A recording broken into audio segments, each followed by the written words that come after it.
South Africa's aviation industry calls for financial assistance amidst the effects of the global COVID-19 pandemic. Gambia's president calls for responsibility among citizens in response to the increasing number of misconducts in the country. And the UDP leader implores in his fellow leaders to refrain from politics of division ahead of the December polls. Well, these and more coming your way in Newsdesk.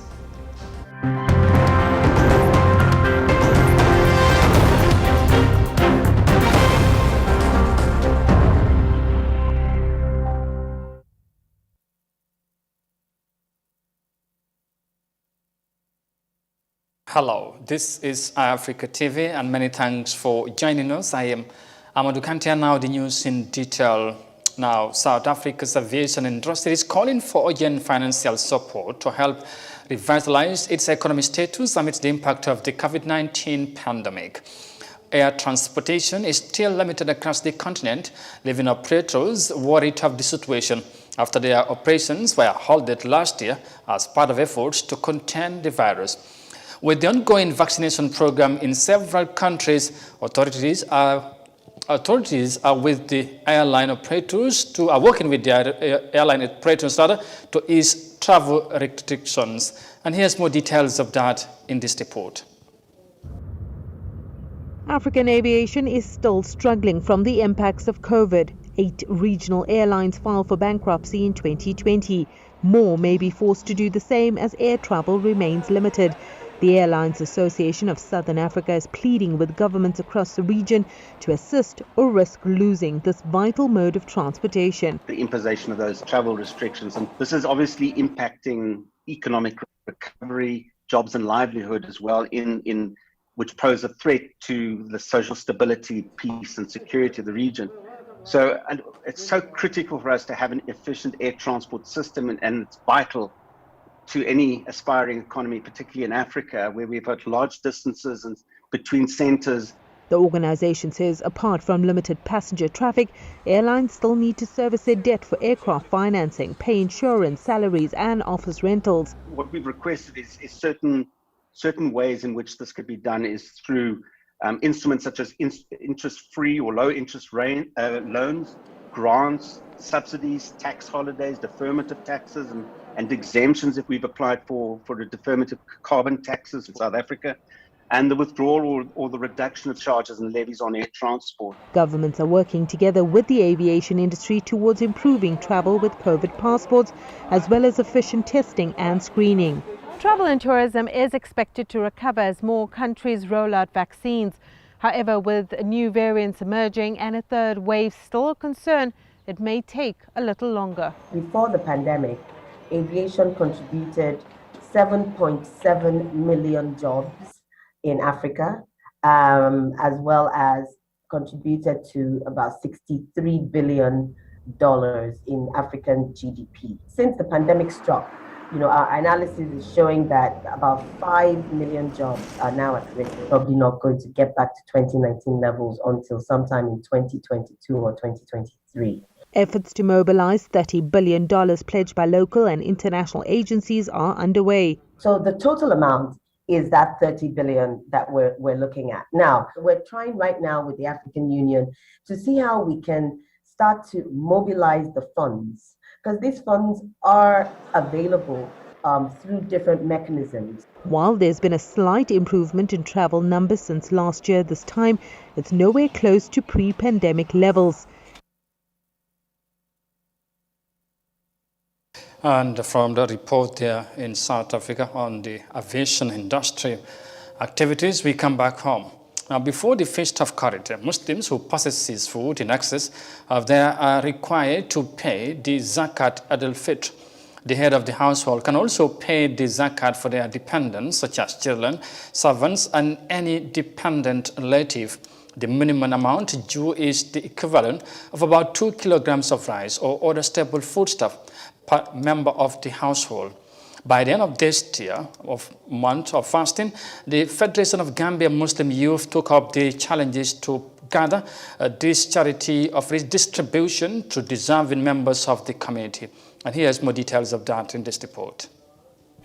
As Muslims observe the feast marking the end of the month of fasting, they do so with the payment of the zakat of breaking the fast done before the Qadr feast. It is also called Sadaqatul Fitr, the charity of breaking the fast of Ramadan, because it is a mandatory charity due on every Muslim regardless of age or gender. In the Gambia, the share of every member of the family is historically given to the neighbor or taken to the newest imam or community leader for owned distribution to those who need it most.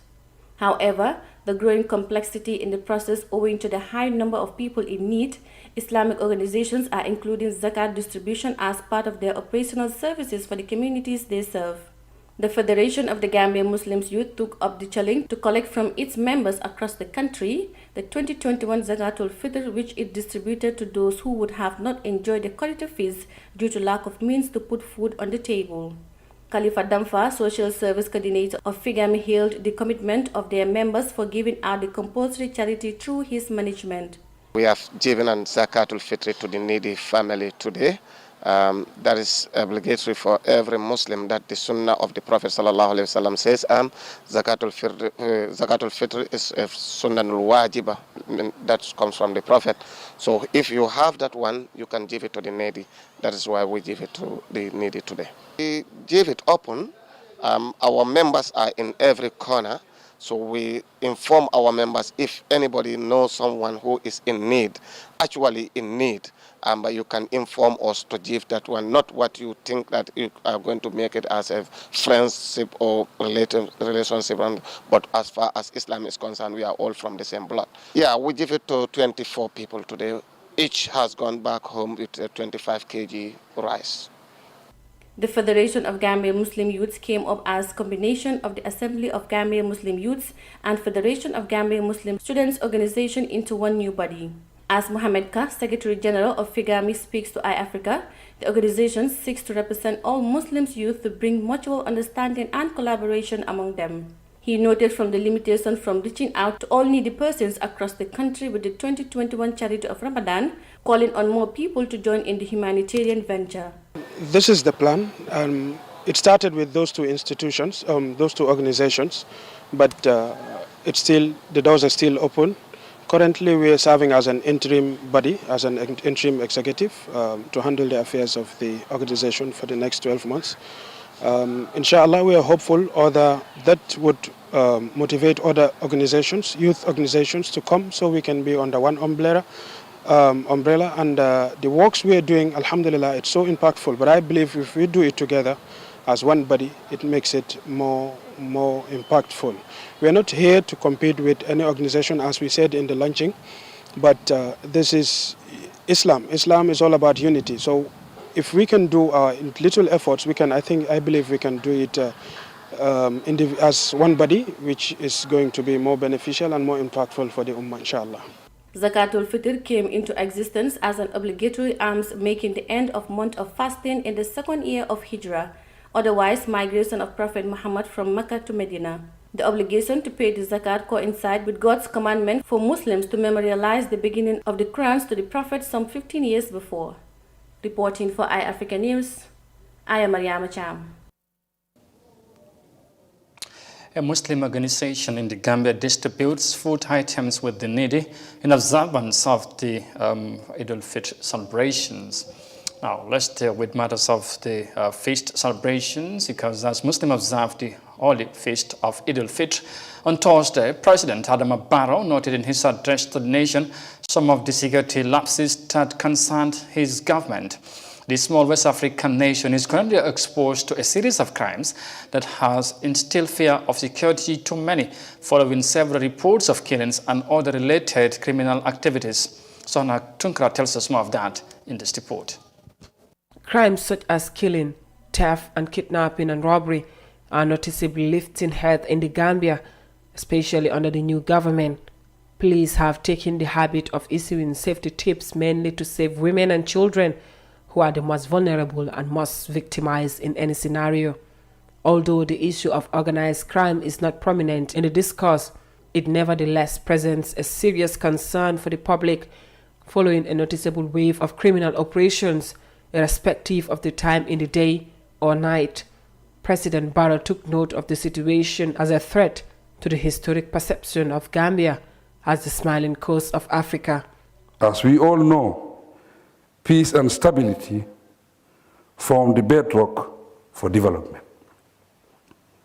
It is regretted, therefore, that there have been disturbing reports of domestic violence in our communities and criminal acts of drug abuse, theft, destruction of property, and other forms of crimes.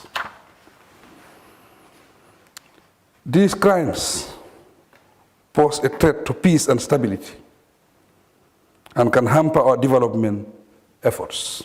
In 2020 alone, for example, more than 10 cases of killings were recorded, as per media reports, some of which remain in police files without resolution, despite various mechanisms implemented by the security sector in coping the current fragile situation. Unfortunate incidents continue to spark public discord across the country. The president opined that his government's efforts are being taken for granted in maintaining the accolade the country is well known for. In the past 4 years, my government has consistently promoted freedom and other democratic values that would bring back our smiles in a peaceful and stable environment. Unfortunately, some people are taking these values for granted and are conducting themselves in ways that undermine our security. Disregard for the rule of law is disruptive. As a result, I ask all citizens and residents of the country to act responsibly in order to advance peace and development. Critics are of the prediction that criminal activities are likely to occur more frequently than ever before if stringent measures are not enforced. These, according to them, will be partly due to the weak security response to crimes. Police stations are mounted in almost every community in the Gambia. However, they lack the ability to offer a rapid response to crisis due to lack of proper training and equipment, among the list of challenges. For Africa News, Sohna Tunkara. President Barrow reminds Gambians of their duties in the wake of the growing crimes in the country in his end of the Ramadan message to the country. Now, Nigerian health authorities are worried that the COVID-19 situation in India could affect medical supply in the West African state. Aside from the coronavirus vaccines, Nigeria may run short of other medications commonly used in the country, according to the Pharmaceutical Society. As India suspends exports of COVID-19 vaccines, many other countries may not receive their second batches of the vaccines. And here's more details of that in this report. Long before India faced its devastating resurgence of COVID-19 cases, the impact of the pandemic itself on drug supply was already being felt in one of Nigeria's biggest pharmaceutical markets. A huge amount of drugs sold in this market in Kano State, northwest Nigeria, comes from India. When the COVID-19 pandemic hit last year, supply began to dwindle. But with the current situation in India, the man who heads the Pharmaceutical Society of Nigeria says supply to the country could be further impacted. We anticipate that there is going to be some negative impact because India is the world's factory for manufacturing, especially pharmaceuticals. Nigeria, for example, and countries that depend on importation will have some impact. And I think many companies are yet to recover. So, like going from bad to worse. He says the impact could hit a wide range of drugs other than the COVID-19 vaccine. We saw several APIs, raw materials from India, both antibiotics, antidiabetics, antihypertensives, and other medications that are commonly used in our country. And what is worse, certain dosage forms. For example, injectables are hardly made in this country or in West Africa, so we have to import those dosage forms that are injectables. But the range is large. In March, Nigeria received nearly 4 million doses of the Oxford AstraZeneca vaccine manufactured by the Serum Institute of India. It's only the first batch of the 16 million doses promised by COVAX. But with India now restricting COVID vaccine exports and prioritizing domestic demand, there are fears Nigeria's second batch may not be arriving anytime soon. Well, that again creates some downside for us and for the world. First, that India is a manufacturing hub for the globe. Both AstraZeneca and other brands are manufacturing have some of their plants in India. So first, there is a reduction in global supply, and the moment that reduction in global supply happens, Africa and by extension Nigeria will have issues. The government has been injecting funds into the pharmaceutical sector to ramp up production of some generic drugs. At least 26 local pharmaceutical companies have so far benefited from a low-interest loan scheme initiated by the central bank to build capacities in the industry. But with the COVID-19 vaccine, there's yet no local capacity for its production. And it's why Nigeria is hoping the COVID-19 situation in India abates as quickly as possible. This is Africa TV, and there are more news coming ahead. But for now, we'll take a break and come back shortly with the remaining of the story. Stay with us, we'll be right back. The pride we take in our brand, the work we put into constantly change the landscape and elevate real estate in the Gambia, it's compared to none. From inception, our goal was to add value to the beautiful Gambian landscape. That's why we are proud innovators of community estates. Kololi Sands is an exceptional piece of work, tailored for ultimate convenience and luxury, to bring you an element of finesse that is rare but unique in its own. This is also our pride and joy, and we welcome you to the exquisite beauty right here in Kololi and right here on the waterfront.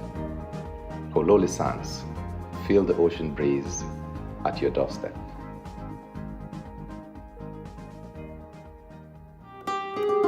Following the announcement by the Independent Electoral Commission, the IEC, of the dates for the general voter registration scheduled from the 29th of May to 11th July 2021, the National Council for Civic Education, NCCE, reminds the public that voter registration is an integral part of the electoral process, as it is key to franchise as stated in Section 39 of the Constitution, and hence a civic right and a duty for all eligible Gambians.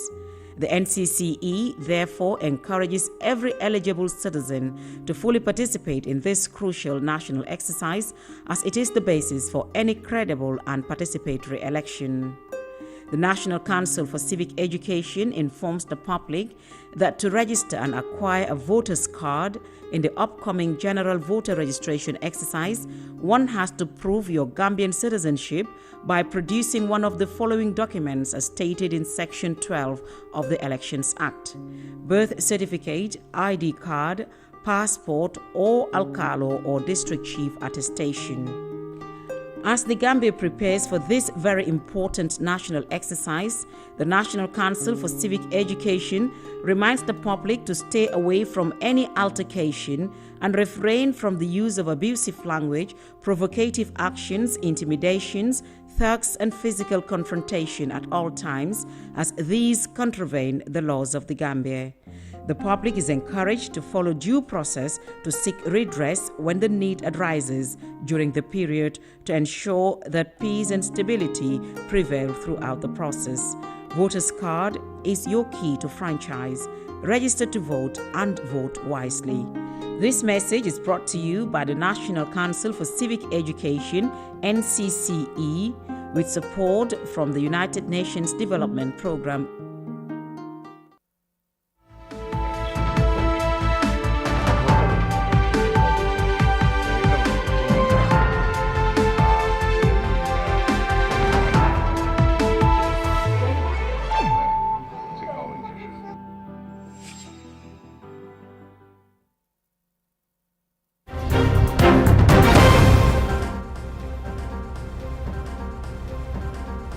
Welcome back, and this is Africa TV. Many thanks for joining us. Now, the Secretary General and leader of the United Democratic Party, Layoseanu Dabo, has called on leaders in the country to restrain from giving rhetoric that would bring division among Gambians as presidential elections draw nearer. He calls on Gambians to make informed choices in selection of leaders based on transparency, emphasizing the right to vote. Details of that in this report by Ndeye Sise. Leader of the opposition party takes advantage of his correct message to enjoin Gambians to continue their sense of generosity, respect for one another, and tolerance. He says time is prime for his fellow citizens to celebrate unity that binds them together and deviate from issues that would bring division. Those of us in leadership positions should eschew rhetorics that fund polarization. A competitive plural democracy should not be divisive. We can vigorously contest each other's ideas and plans and lay them before the Gambian people, whose mandate we seek without devaluing our competitors or the public discourse. Dabo urges citizens to use conscience and vision in selecting their leaders and support the process of free, fair, and transparent elections. We are only 204 days away from a defining and consequential national elections, the first since the birth of the new Gambia in 2016. The Gambian people will again have an opportunity to choose among the clear and contrasting candidates and visions. It is the responsibility of every citizen to engage fully in the entire process that is free, fair, and transparent from registration to voting. Ahead of the December polls for the presidency, Lawyer Dabo opines that fairness in the registration will validate the rest of the electoral processes. Only, and I emphasize, only qualified citizens should be registered legally at home and abroad. That candidates and campaigns would engage voters as stipulated by law, and that polls would be conducted freely and fairly. We must all strive to make the elections about the Gambian people and their urgent priorities. The Eid al-Fitr, also known as the Feast of Korite, is an auspicious Muslim festival which is celebrated globally to mark the end of Ramadan. People wear festive clothes, prepare delicious food, and give charity from the very day to a few days later. Reporting for iAfrica TV, this is Omar Ahmadu Toure. Indeed, Omar Ahmad Toure reporting there instead of Ndeye Sise and earlier on mentioned an apology for that. Finally, due to the growing coronavirus concern, Tunisians celebrated this year's Eid in rather unusual circumstances as government imposed tight measures to cope the spread of the virus. Now, since last year, people are forced to adopt new measures to mingle and communicate with friends during Eid celebrations. Muslims in the North African state have accepted advice from government during the Ramadan with the hope that the situation will improve soon. And let's have more details of that in this report. Neji bin Belgasim remembers the last Eid al-Fitr when he used to go to the mosque to pray. But this year, Neji is offering greetings and congratulations on Eid from home. All mass prayers were banned by the authorities during the general lockdown to stem the spread of the coronavirus. It's unfortunate to have to celebrate this religious day at home. I'm calling my brothers and family and talking to them through social media. This is unusual but necessary to save lives. It's difficult to cope with marking Eid al-Fitr at home. I have only seen my nephew who lives in the same area. People are afraid of the coronavirus. Neji's wife, Munira, is happy to see her granddaughters after several months of isolation. She has taught the two children how to make traditional sweets to impress their online guests. This Eid was different because we could not meet all our family members due to the pandemic. At least I was lucky to see my granddaughters who helped me to prepare the traditional sweets. I made traditional food for lunch. It was a happy day despite the social distancing. Many Tunisians have respected the prevention measures imposed by the government during the holy month of Ramadan, as well as on Eid al-Fitr. The pandemic has made us rethink our festivities and celebrations. I just visited my uncle while I stood on the outside door of other relatives. The virus is deadly. That's why we need to comply with safety measures. I hope this is the last Eid al-Fitr in these conditions. Coronavirus has changed all our habits. Eid al-Fitr 2021 is the third day to be celebrated amid the pandemic. Tunisian Muslims performed the Eid prayer at home as mosques across the country remained closed as a COVID-19 safety measure. Despite the COVID-19 pandemic and the general lockdown in the country, Eid al-Fitr remains one of the most important religious celebrations for Muslims in Tunisia and the world. Health authorities assert that social distancing is one of the key strategies in flattening the curve of infection rates. The coronavirus pandemic affecting the way we live, and Muslim in Tunisia celebrates, of course, the end of Ramadan in a tight restrictions. Well, viewers, that's all for now. But for more details on this and other stories, as always, as ever, you can visit on our website, anafrica.tv. But for now, though, many thanks for the privilege of your company. Thanks for watching. Stay safe and bye for now.